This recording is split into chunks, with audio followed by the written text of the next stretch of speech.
Good evening guys, for tonight videos ay nandito tayo ngayon sa Novo Urdaneta Branch. Time check tayo, 9:45 ng gabi at medyo maulan kaya mapapansin yung basa ako dahil nga sa wala na silang mga kasama rito sa loob ng store ay nagtiyaga na kami ni partner na kaming dalawa na lang ang magbaba at ang aming mga katulong ay yung mga babae na dito sa loob yung mga stay.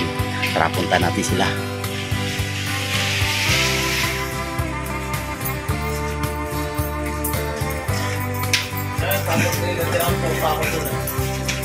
May vlogger.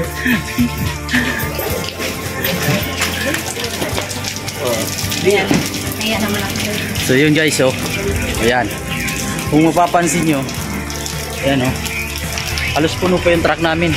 At kung makikita nyo yun, nandyan sa loob puro mga babae yung nagbababa. Itong katulong namin. At saka mapapansin nyo, umuulan kaya wala kaming magagawa sa kadahilanan gusto naming makauwi.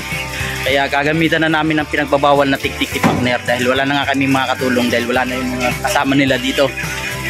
Ayan guys, tingnan nyo yung nandyan sa loob puro babae, dalawa. Yan ang taga-abot sa amin. Kami naman ni partner ang nagpababa. So yun lang guys, update ko kayo mamaya pag malapit na kami matapos.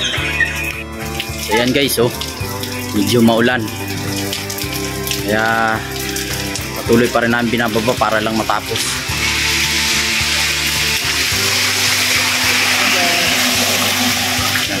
Dito yan sa Novo Urdaneta Branch.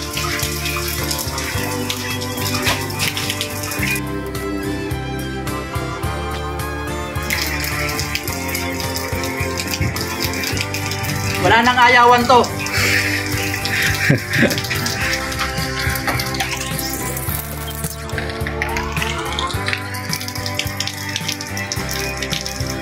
At so yun nga guys, natapos na rin ang pagdurusa namin ngayong gabi ito.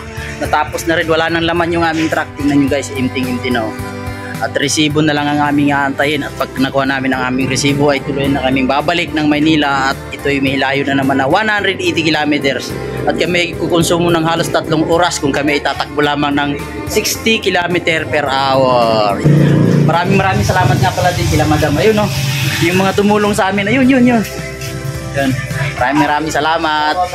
Yun lang guys. Maraming salamat sa panonood ng mga kalukuhan ko ngayong gabi ito.